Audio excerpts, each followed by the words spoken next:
Hey, hello everyone. I am Carol Anderson. I'm with the Mississippi Humanities Council, and it's really great to see all of these faces here tonight. First thing I want to ask is if you haven't already, if you would mute yourselves, or maybe we've muted you, I'm not sure. And if you haven't had time to do this yet, we want you all to take a moment to change your name. There were instructions as you were logging in, but we want you to change your name to a particular way of listing yourself. We want you to put your state initials first and then your name. So if you look up at mine, I have MS-Carol Anderson, and this will help us put participants from each state into the various discussion groups. So if you take a moment and do that, if you haven't already, I'm gonna scroll around and make sure everybody, Dr. Eubanks, you haven't done that yet. Okay, let me see who else has not. I'm going to call you out.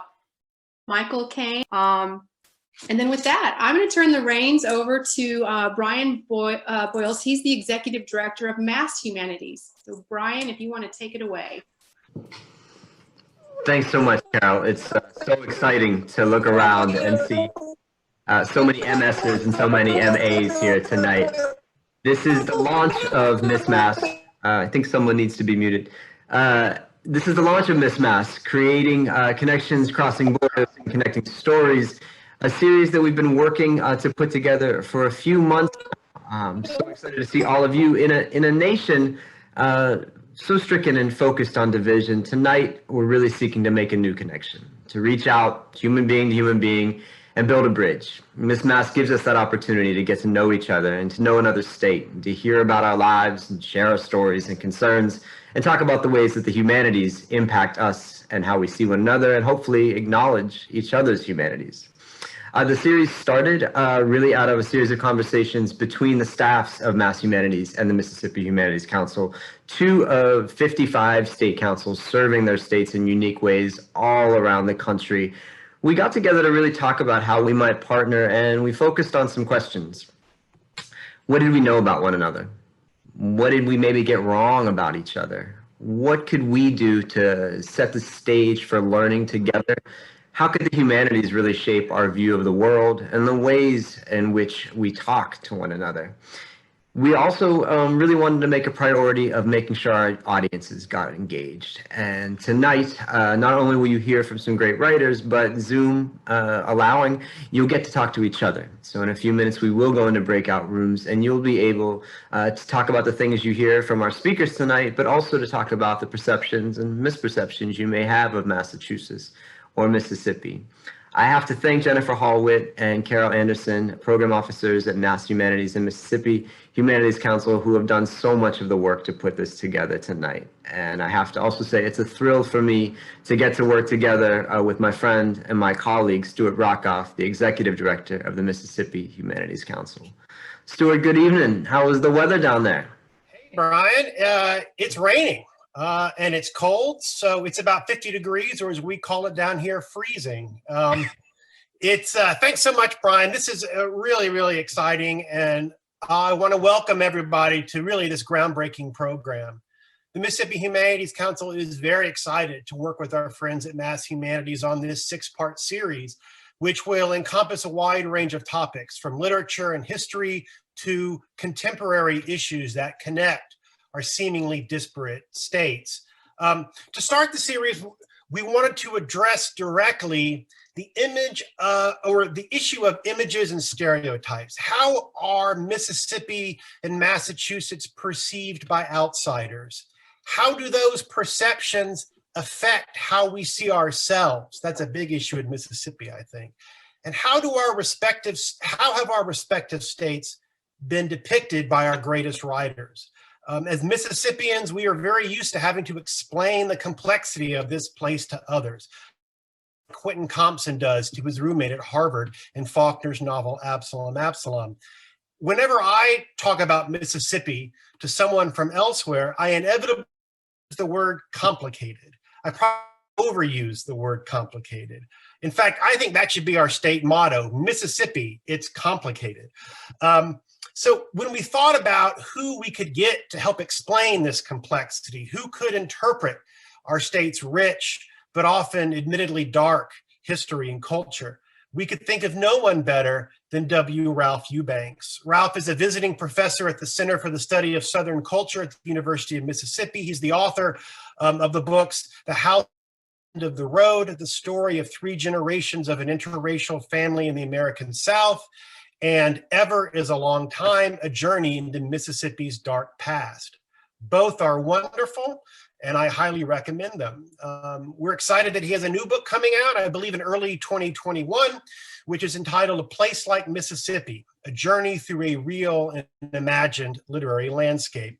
So as you can tell, he's pretty much perfect for this. And so when Ralph agreed to participate in this program, we knew that this was going to be a great start to this series. And then, Brian, we were very excited when you all suggested Michael Gorra.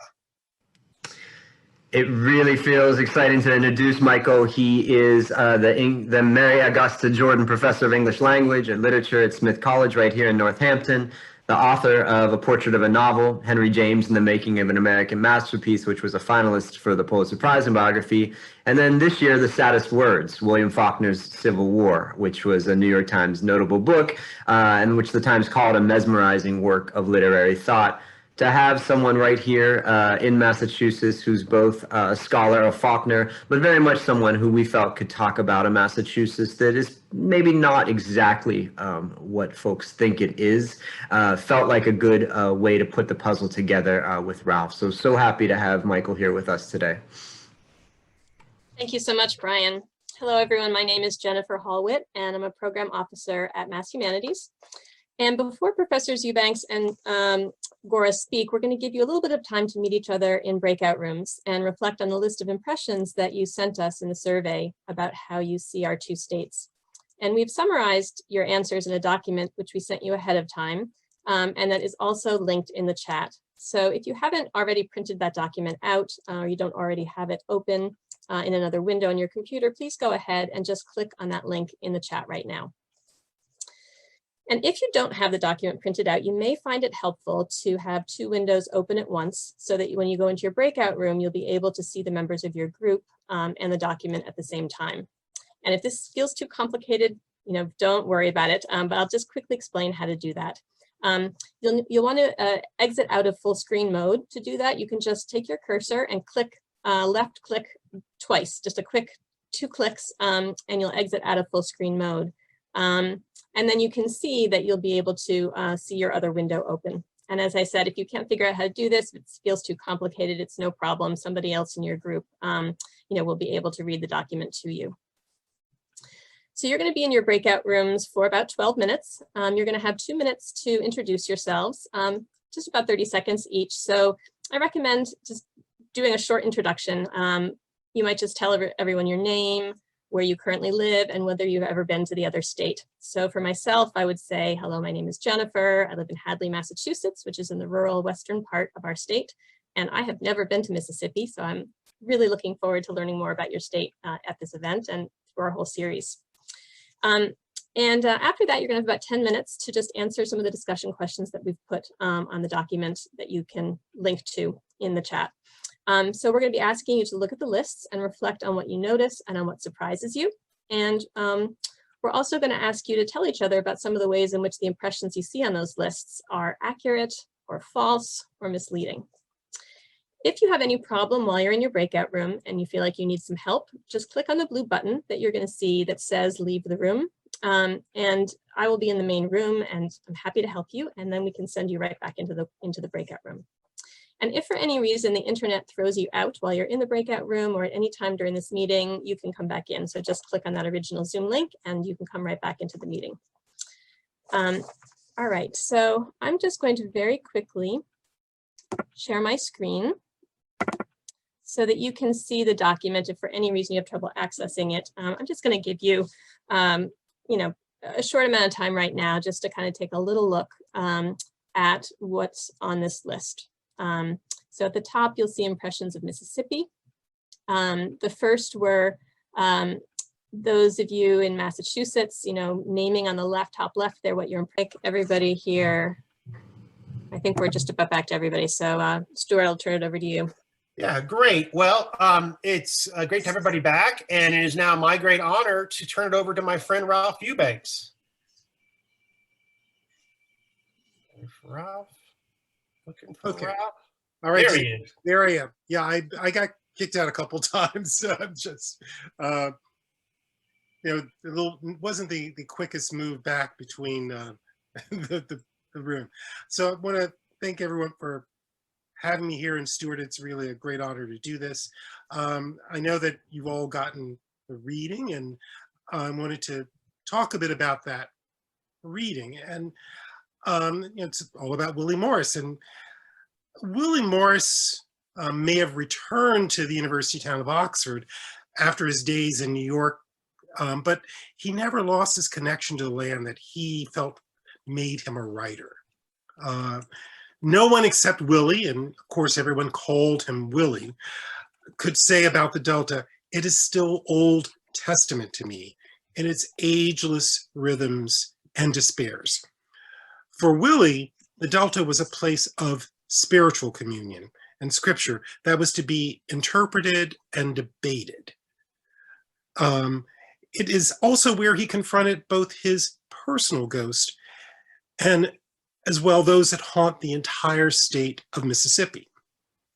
Although he is best known as a Southern storyteller, what Willie Morris did was change the way both people in Mississippi and those outside of it thought about the Delta as a place, both visually and culturally.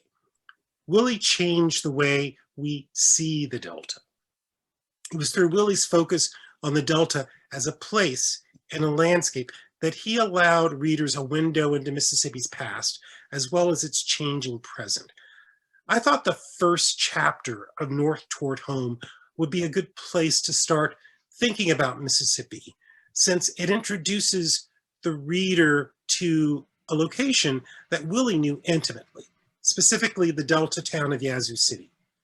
He describes every detail of the place with love and specificity, from the way the kudzu lurches toward the highway to precisely the way the road approaching Yazoo makes a sudden descent into the Delta. From this first chapter, a reader may think this is a book that is going to focus on the nostalgia of Southern Place. But this is a book that's more than wistful musings about a privileged, small town, white Southern boyhood, and a place that has been described as the most Southern place on earth. In North Toward Home, Morris moves nimbly between exasperation with the moral failings of Mississippi and adoration for the place of his birth. In total, North Toward Home is a book about an intellectual awakening, more than it is a book about the Delta. It is also divided into three parts. First part is set in Yazoo City, Willie's hometown. The second is in Austin at the University of Texas, and briefly in Oxford, where he was a Rhodes Scholar. And the third takes place in New York, where he was editing Harper's Magazine at the time he wrote the book. Critic James Olney, in his writing about autobiography and life writing, observed that a memoir is a monument of the self as it is becoming. That is exactly what a reader will find in North Toward Home. The intellectual and political awakening of a man who was shaped by the waning days of the Jim Crow South. In North Toward Home, Willie Morris confronts the complex feelings Mississippians have about a place with which many of us have forged a somewhat tortured relationship. Unlike Faulkner's Quentin Compson in Absalom, who vigorously denies hating the South, Willie expresses a less daunting sentiment at the end of North Toward Home. He says, "Why is it in such moments just before I leave the South, did I always feel some easing of a great burden?" That weight Willie feels lifted when leaving Mississippi is what historian C. Van Woodward characterized as the burden of Southern history. In the South, our history is always present and can't seem to be escaped, particularly in Mississippi. Now, bear in mind that Willie wrote North Toward Home when he was only 32 years old. As he grew older, he continued to feel the weight of the Southern past, but he had begun to see it as less of a burden and more like something he wanted his readers to understand. Rather than feeling weighted down by the history and the legacy of Mississippi's past, Willie began to explain that history, whether it was through sports in the courting of Marcus Dupree or through the civil rights movement in the ghost of Medgar Evers. In his book, Tell About the South, Fred Hobson notes that the Southerner, more than any other American, has felt he had something to explain, to defend, or to affirm. Willie chose to explain rather than defend or affirm. Tonight, we're seeking to make connections between Massachusetts and Mississippi, which I admit is a great challenge. What I think connects the two places is that these are two states that everyone thinks that they understand, but only examine on the surface. If I were to compare Mississippi to another place, I would not compare it to a state in the West, in the South, or even the North. The only place that I have ever been that reminds me of Mississippi is Ireland. Like Ireland, Mississippi's history is filled with suffering, as well as people and events that must be explained. What both places have in common is that it is the beauty of the land, mixed with its complex history, that both inspires and perplexes its writers. That is the burden one feels to write about Mississippi, since it is both a place that everyone knows about, or at least claims to, yet few are willing to seek to understand. As Flannery O'Connor said, the Southern writer is forced from all sides to make his gaze extend beyond the surface, beyond mere problems, until it touches that realm that is the concern of prophets and poets. And that is from her essay, The Grotesque in Southern Fiction.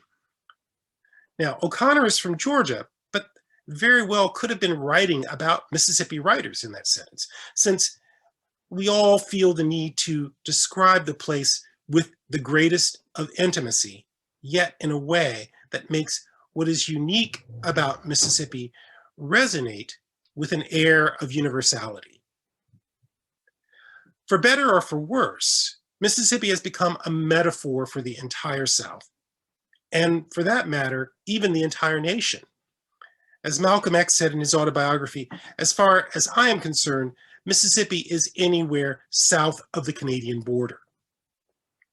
Given that the weight of the nation's original sins of race and injustice have been placed squarely within the state's borders, its writers have felt a unique burden to use that metaphor in the places they write about and in the stories that they tell.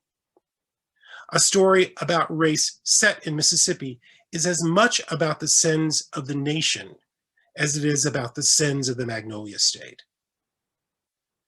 After writing North Toward Home, Willie Morris came to see himself as an outsider or observer, while still maintaining his insider identity as a Mississippian.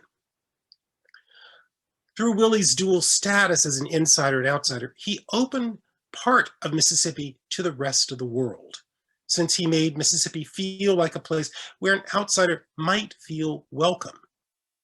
Because he tried to lift the veil off the mystery of the Delta. I believe that is why it is not unheard of for writers from outside the region to want to see the Delta as a setting for their own work.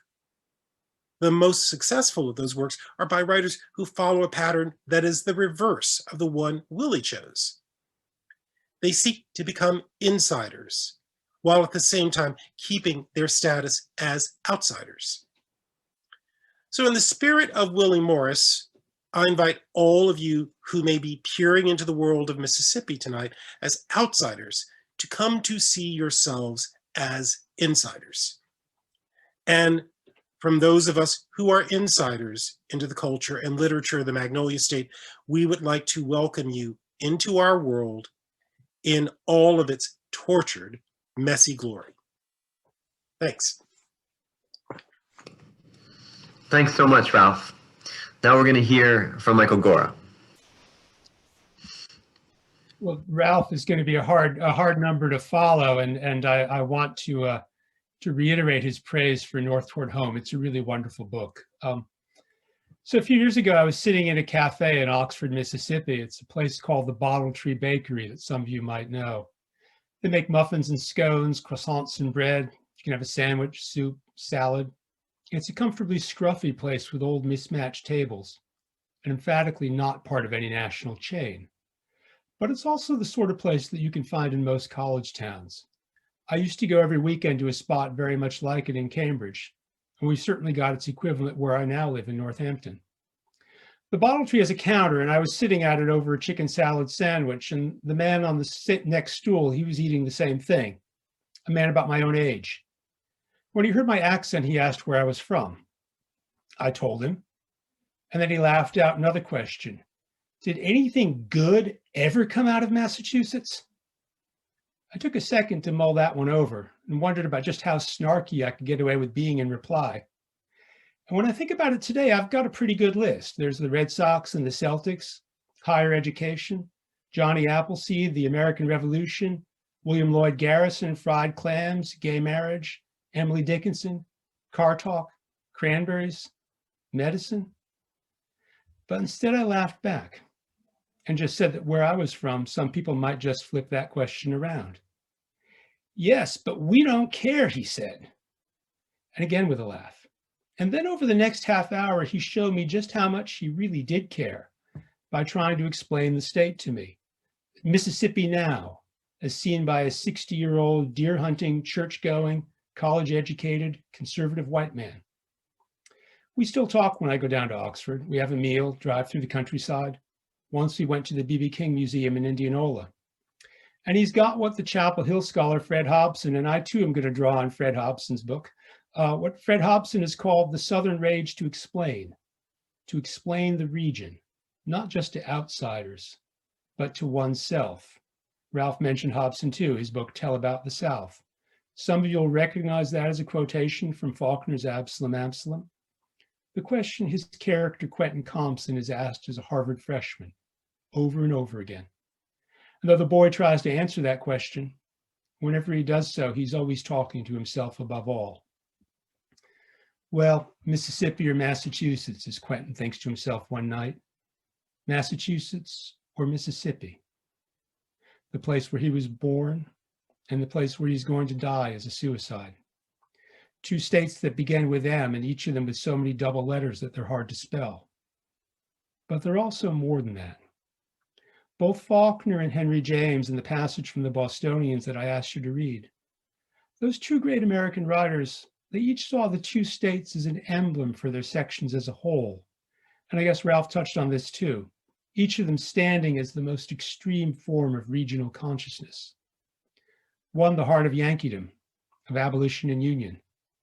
The other is what's been called the South of the South.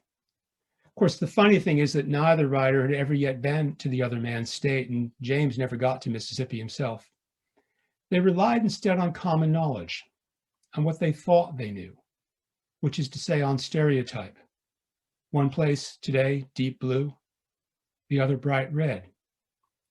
And yet the first time I went to Mississippi in the fall of 2008, I saw a lot more signs for Barack Obama than there were in Massachusetts for John McCain. What goes to make up a Massachusetts consciousness or identity? What's distinctive about it? What does it mean to be from here? And that's a bit of a stumper.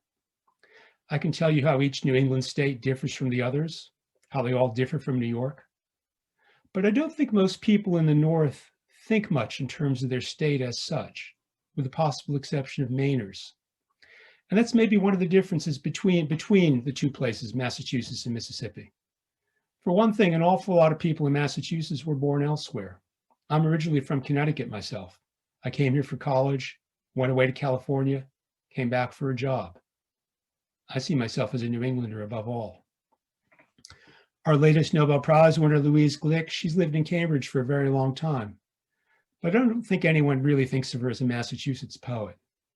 But then there's no longer really a distinctive Massachusetts literature, despite all the great writers who've chosen to live here. No more, not since the 19th century anyway. We had a distinctive literature then. Since then, I think not so much. It's somehow more generic. It's not specific to this place, the way there is a specific literature in Mississippi, a literature that tries to say what it means to live there. Here we've only got the crime novels of George V. Higgins. Nor do we have anything like Mississippi's extraordinary musical heritage. Tanglewood is wonderful, but it plays Beethoven and not the homegrown blues. The region's laureate, Robert Frost, he was born in San Francisco. Even a lot of our politicians come from elsewhere. Elizabeth Warren was born in Oklahoma and only got to Massachusetts in middle age. The states up here are small. Boston isn't only the state capital, it's that of the whole region. And without driving very fast, I can cross 4 state lines within an hour and a quarter of my front door. In Mississippi, that would only get you from halfway from Oxford to Jackson. New England states do have a common history of settlement, coastal towns founded in the 17th century, the same architecture, the same story of farms abandoned after the Civil War, with people leaving for the easier lands of the Midwest, and the reforestation that followed. The same patterns of immigration, Ireland, Italy, Portugal, that has made this once Puritan land into a Catholic one. The same big brick mills for shoes and textiles, guns too, now shuttered for cheaper places in the South and then abroad, and repurposed, if you're lucky, for apartments and artist studios and tech startups. To me, the New England landscape looks just right. Its coastal marshes and modest hills, apple orchards and cornfields, the twisty potholed country roads and those brilliant autumn leaves. And as I say that, I realize I'm describing a rural landscape, and one of the perceptions that the Mississippians have of Massachusetts is that it's urban, not where I live. Of course, we have regional habits. There aren't many places left with an annual town meeting, but we do have a high degree of civic engagement, social trust and cohesion. Yet the Mississippians who perceive this as cold, they're not wrong, and they don't just mean temperature. There are people in my town whom I've passed on the street every day for years and never said hello because we haven't actually met. We avoid each other's eyes because to meet them would mean admitting that we recognized each other. We are terse and brusque and judgmental, and all too apt to condemn those who fall short of what we think they should be. That's something Hawthorne knew about, and he's still a good guide. The passage I've given us from the House of Seven Gables points to the grim past of the Salem witch trials, an ancient crime, a judgment made in the name of principle, but really in the name of profit, a way to enrich yourself while sounding high-minded about it. And that's New England too. It's a story about dispossession and conscience and hypocrisy, about the way the past can come back to bite you.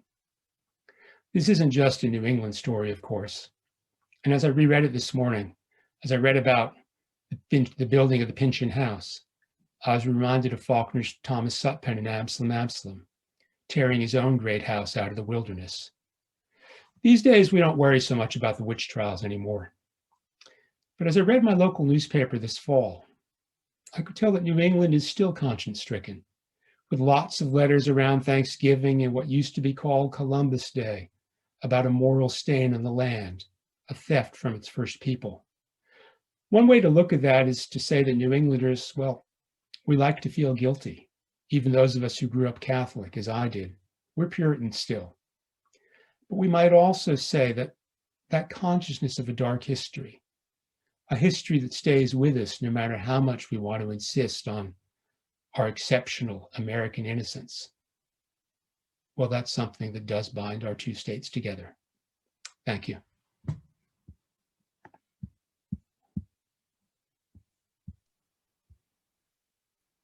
Thank you. And I think we were going to have, so Ralph, and Michael, if you have any questions for each other or sort of conversations, we'd love to be a fly on the wall or a fly in the Zoom. Yeah, I guess I was thinking about the James Yeah. piece from the Bostonians, because Right. it's that really struck me, because there's this real connection. I mean, I was talking about Willie changed the way we see the Delta. Mhm. I think that Henry James's characters, it's not important as much as what they do, as much as what they see. Mhm. Thinking particularly about Lambert Strether and the ambassador. So that's kind of part of that, and that the excerpt that you shared from the Bostonians, it is what he is seeing there at that Right. Right. You know, and that's a very it's a moment that is really unparalleled in James's work. It's one of the few places in his work where he addresses the question of the Civil War. More often he's writing about Americans in Europe, but in this book he tried consciously, as he said, to write an American novel. He'd never been to the South at that point, but he did have a couple of younger brothers who had been officers in the 54th and 55th Massachusetts, in the Massachusetts raised regiments of black troops, which had white officers. And some his brothers had been wounded in the war, which he didn't fight. A Memorial Hall is this sort of place in which the North, the Union, sort of crows about winning. It lists the Harvard dead, but only the Harvard dead who fought for the Union. And what Basil Ransom finds when he goes there, though, is that it still seems to speak to him. It speaks to him of loss, of a shared bravery with both sides. It speaks to him of a moment of reconciliation between the sides that was getting going in the 1880s. A lot of historians have written about that reconciliation recently. Above all, David Blight from Yale talks about the way that reconciliation was a reconciliation between the white and North-South, and sort of ruling out the black people. White North, white South united and agreed to ignore the question of race. And Memorial Hall Memorial Hall doesn't do that, because it insists on Union victory. It was went up in the 1870s before that reconciliation movement got going. It went up when Reconstruction was still a live issue, was still being supported by the federal government. But yeah, James, I'm going on too long, but James does always have this focus on what you can see, what you can understand. That's what he's about, is understanding, seeing, not the doing. And even though Lambert Strether says, live all you can, for him, living all you can is just seeing all you can. Yeah, I mean, I think that's what I've always thought about James, is kind of seeing what you can, not really doing what you can. Yeah. But thinking about that idea of that you mentioned with Memorial Hall, kind of developing this place of memory, that also kind of speaks to what I think we are addressing, where we have our segregated cultural memory. Right. We have the segregated cultural memory between the North and the South, and even within the South, there is this degree of segregated cultural memory we have between Black and white, which is really coming out now as we begin to confront the issue of memorialization, since we have just moved a monument on the campus of the University of Mississippi from the center of the campus to a Confederate cemetery. So in your thinking about this idea of cultural memory in New England, and that in the 19th century, that not really having this cohesive literature, how does that change the identity of someone from Massachusetts? What impact does that have? Yeah, as I said, I don't think that many of us think of ourselves as being from Massachusetts specifically. I mean, when you're growing up as a kid, you do. It depends also on where you go to. If you go out of state for university, most people from Massachusetts, a lot of people from Massachusetts do go out of state for university. You I think you have a regional identity more than a state identity. A regional identity. But I don't think that regional identity clusters around things like literature, or not recent literature, maybe 19th century literature, the literature that you are made to read in high school. Some of us keep on reading it, of course, but it doesn't cluster around that. It's the landscape, it's beaches, it's Cape Cod, it's patterns of leisure. It is the Red Sox. The Red Sox are a big unifying thing in New England, all the way up to the Canadian border in New Hampshire. But I don't think we and it's a paradox because Massachusetts is culturally so rich, but it's not. We don't think in terms of so much, I think, of the culture that's made here once we get into the 20th century, because New England, New York is fluid. People move back and forth for jobs and colleges and universities. Everybody in New York seems to have spent time in Massachusetts and vice versa. It's fluid in that way, in a way that doesn't make for, I think, a cohesive sense of local identity. You might have an identity in your town, but not so much in the state. It sounds very different in Mississippi. Yeah, well, as we were talking before this, I said, Mississippi is not a state; it's a club. Yeah. I mean, if you're a Mississippian, you feel this intimate connection with someone, and I will caution that by saying that I think Mississippi is a club for people of a certain status as well. So I think I can go anywhere in this country, and I will see someone who has an Ole Miss hat on, and we will say "hotty toddy" to each other. Mm-hmm. And there's this immediate connection. If you're wearing that on a subway platform in New York, that person will come up to you and say that, and you will enter into a conversation, and you will ultimately find someone you know in common, because Mississippi is a connection of, it's a group of small towns, and we don't really have a large city that really isolates us from each other. Jackson is 150,000 people, so that's a relatively small city. We don't have a Nashville or anything like Atlanta, which I think is much more like Los Angeles.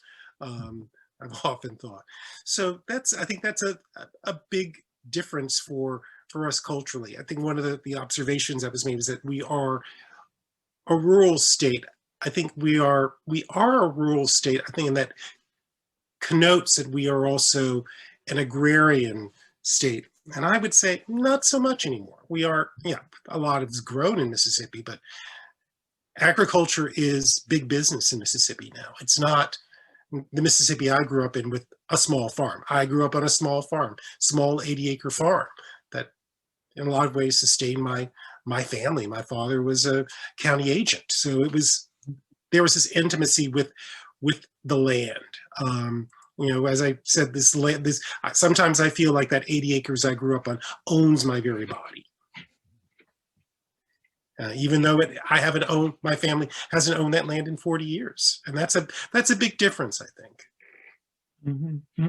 Yeah, and well, I'm not from a farming background, from small Connecticut coastal city.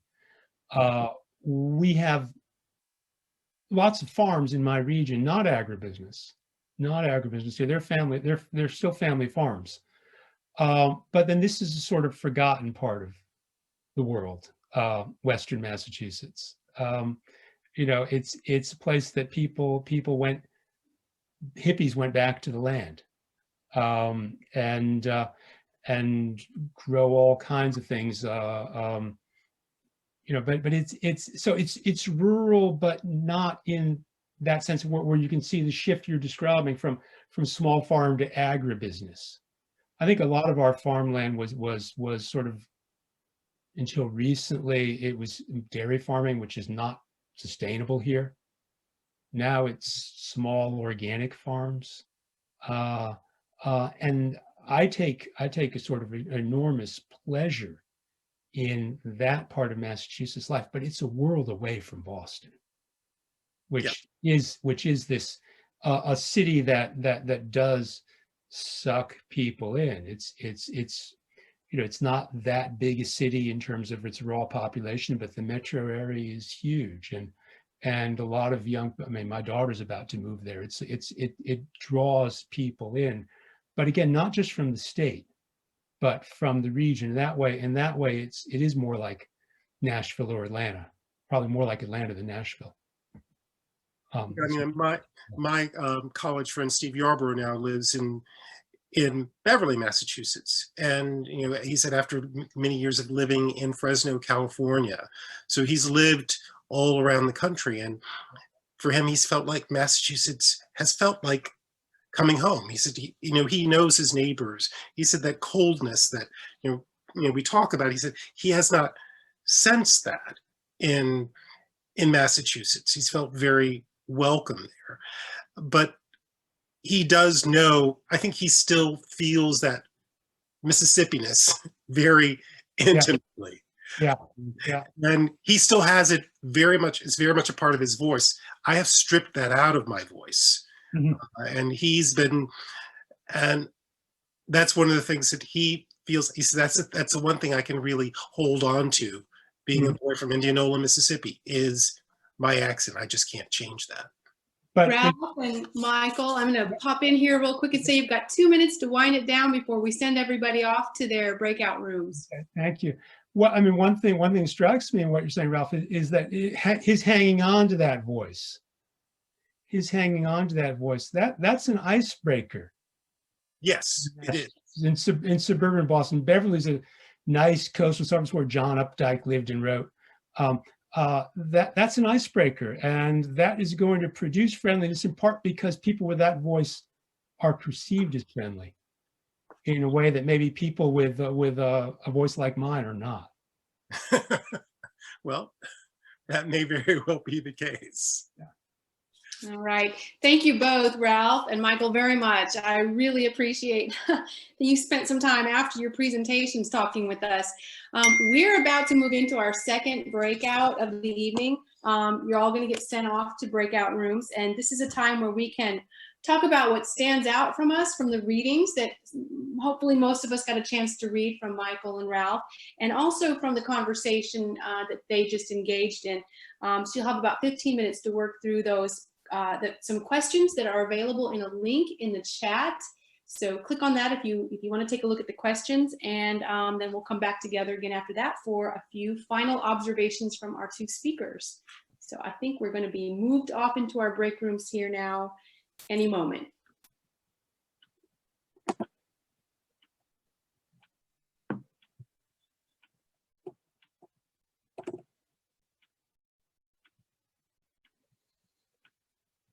Welcome back, everyone. As it happened last time, it's going to probably take a few minutes for everyone to come back. So we'll just take some time to wait. Again, I hope it was good conversations.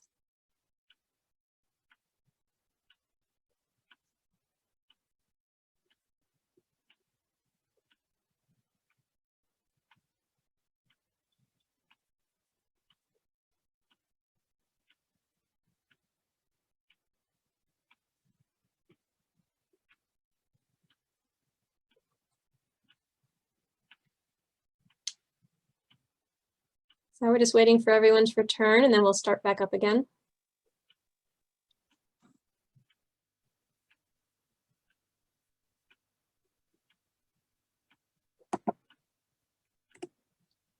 All right, I think we are mostly back.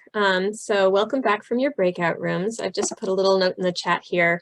We'd love it if you could just take a moment to type in a phrase, a sentence about something that you're taking with you from your discussions in the breakout room, something that maybe came out of your discussions. This was the last question that we had asked you to think about in your groups. So if you want to just type that in.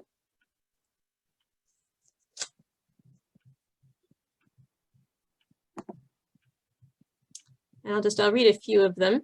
In Massachusetts, I feel like a root without trees. such an enjoyable conversation. Group of 10. Let's see here. We discussed the Mississippi need to stay in the state, unlike Massachusetts, which can be transient. We discussed mutual misperceptions, learned about the commonalities of our two states, learned that we're more alike than not, go gently with one another. Mississippi has a flow. Planning to read more about Massachusetts, the importance of the historic past of both states. I want to be with these new friends again. Let's see what else. Still struck with the notion of whether Massachusetts has contemporary regional literature and why or why not. I want to read the rest of the Morris book. Ralph's point about segregated cultural memory. Lily Morris died while I lived in Massachusetts. All right, let's see. This has been an exciting exchange. I look forward to the next one. I'll be thinking about different frames of reference where Massachusetts can draw its cultural identities in literature and such from the 19th century, and Mississippi often looks to the 20th century writers and singers. All right, great. You can continue reading everyone else's thoughts. I'd like to just turn it back over to our two speakers, to Michael Gorra and Ralph Eubanks, to just offer some closing thoughts. Anything that maybe came up in your groups, anything that you'd like to say to kind of begin to pull things together. Not sure which one of you'd like to start. I mean, one thing that I guess I will bring up and turn up in my group that maybe was the idea of the Gothic, the connection between the Gothic in both the South and the North. I guess wondering your thoughts about that, Michael, between the Gothic of Hawthorne and the Gothic of the South, and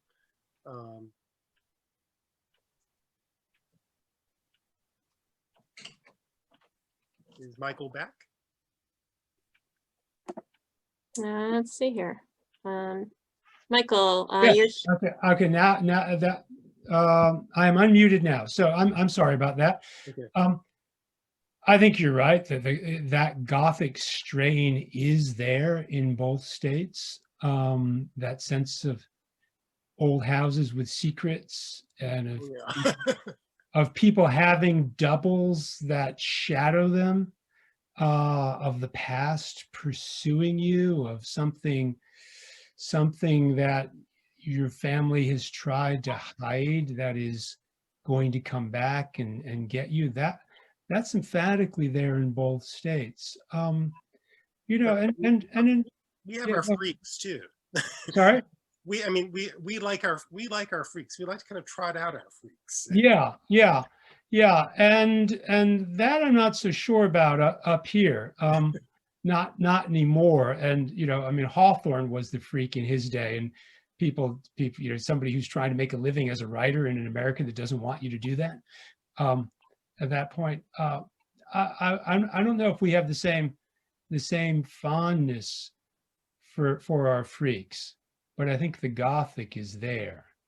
I say that, and then I start thinking about, we were talking in my group about movies, and I start thinking about The Departed, and Jack Nicholson is a freak there, but then that's Jack Nicholson, and he's not from here. I had a question for you that came out of our group. We were talking about the Southern desire to explain, and somebody in my group from Massachusetts said that she didn't think we had that, and wondered what that said about us, that in Massachusetts that we don't have that same desire to explain. And then a woman from Mississippi answered, well, it's because we're storytellers. We like to sit and tell stories, and nobody has any secrets from each other, and we will spin out those stories, and they become a way of explaining, but it's mostly because we want to tell a story.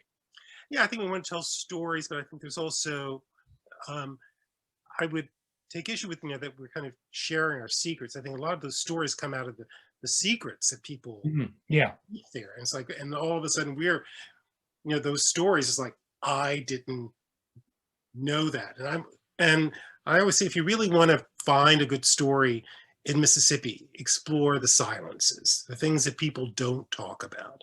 That's where the stories are. And I guess as someone who is a storyteller, that's what I'm always looking for, things that people don't talk about. Mm-hmm. And then it's within that you find a good story.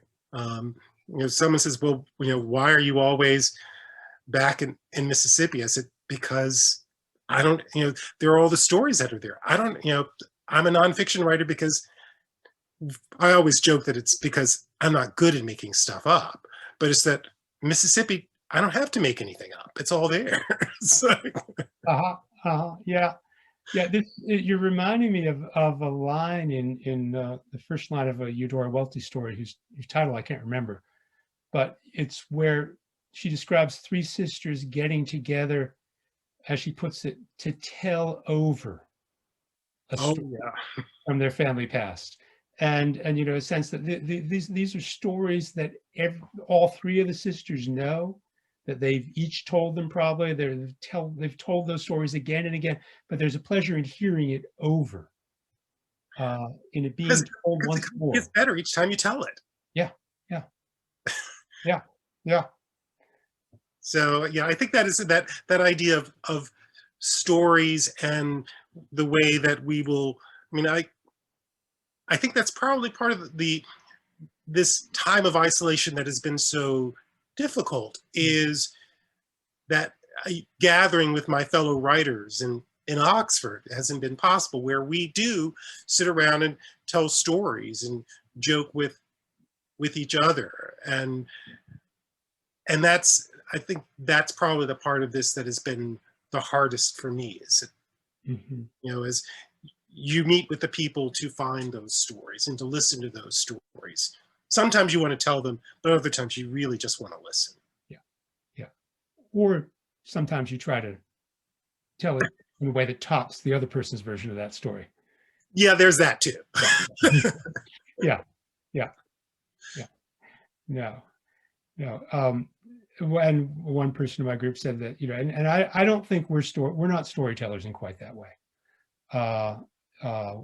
We tell jokes, we back chat, but we're not storytellers in quite that way. But one person from Mississippi in my group said when she visited New York, she found that New Yorkers were storytellers. Oh, yes. On the bus, that people want to tell you their story, and that's an interesting difference between, say, New York and New England.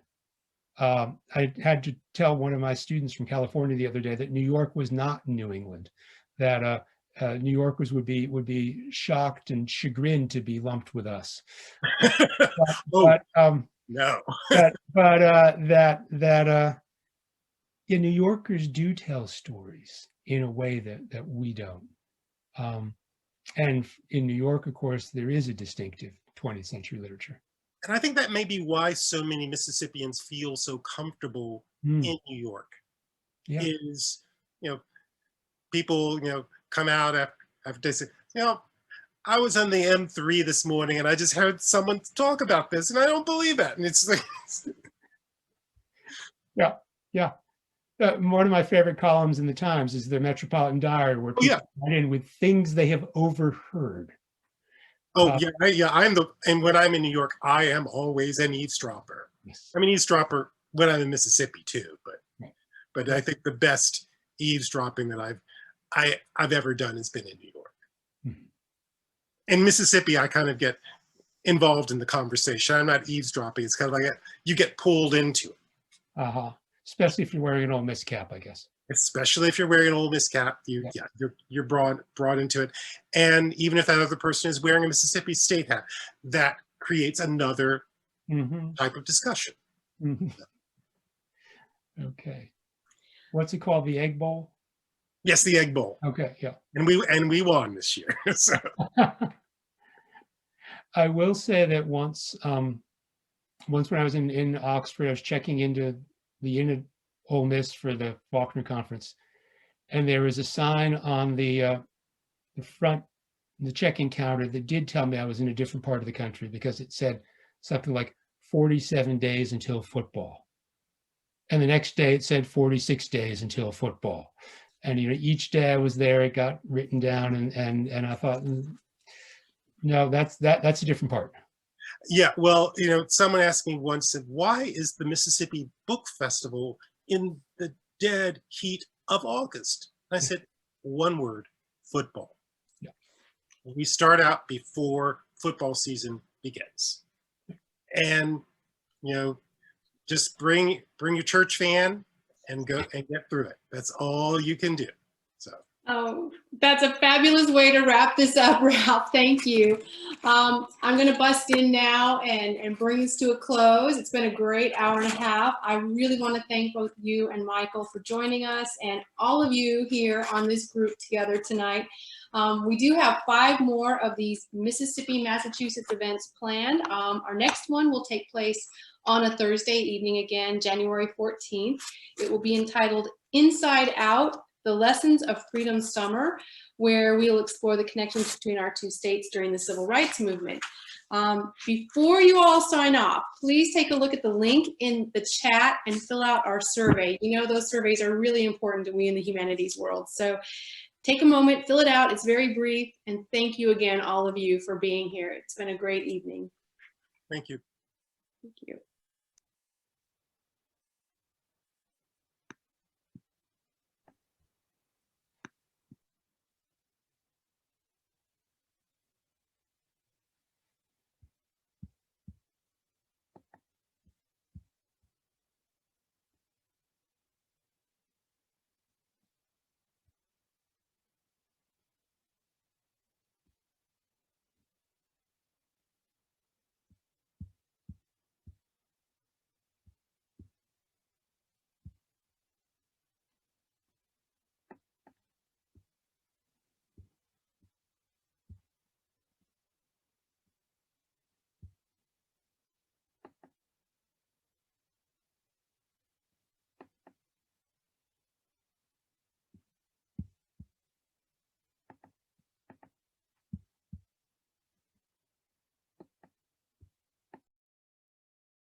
Carol, is the link going to be in the chat?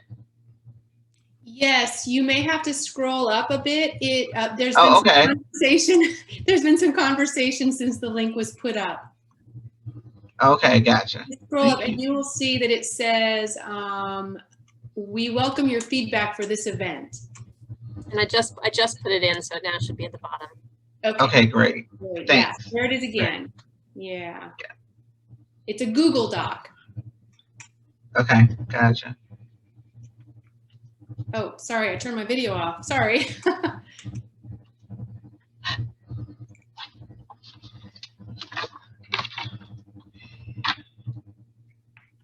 And once you have clicked that link, I believe you can leave the Zoom if you would like, because it opens you up in a Google Doc on the internet.